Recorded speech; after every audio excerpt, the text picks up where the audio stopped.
Hi, good afternoon to you. Yes, it was certainly a very active morning here in Manenberg. This is Nyanga Junction that you can see behind me, and it's of course right next to Manenberg here on the Cape Flats. We heard from community members that just before 7 o'clock this morning, they heard heavy gunfire. Some person described it as heavy artillery fire. You could hear the banging going off. One of them played us a video where you could actually hear something that sounded like machine guns going off. And of course, this is also a spot where people receive their grant money and SASSA payouts. So we don't know at this stage what the purpose was of the robbery, whether they were targeting the SASSA grant money or if they were targeting the large retailer that's also stationed inside the building.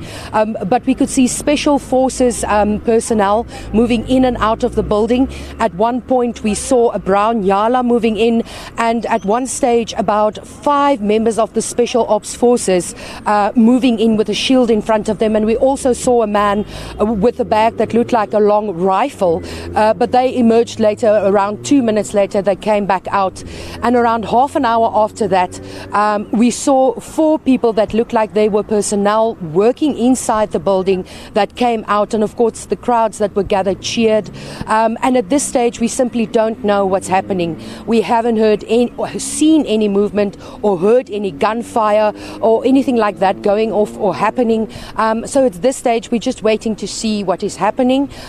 We don't know if more people are injured. We don't know whether there are more gunmen inside.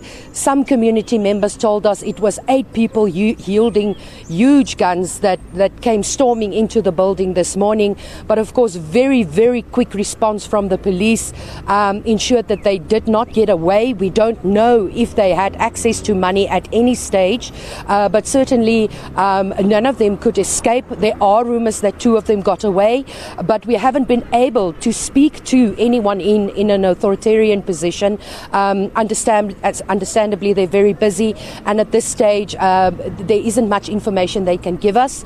On the other side of the building there's a back door where goods are received and goods go in and out of the store, and that is from where the special ops forces are busy doing their maneuvers, moving in and out of the building. When they brought out the 4 people that we assume are workers inside, one of them was dressed like a security guard. We could see them moving off. They were on the other side of the road, and they were taken to a black van.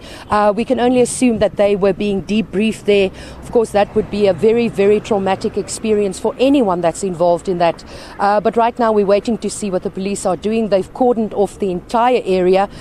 Behind the building, of course, there is a railway, and even there are police stations. So from our point of view, there's simply no way that anyone that's trapped inside this building can get out, and no one can get in. It's only personnel in official uniforms and outfits that are moving in and out of the building.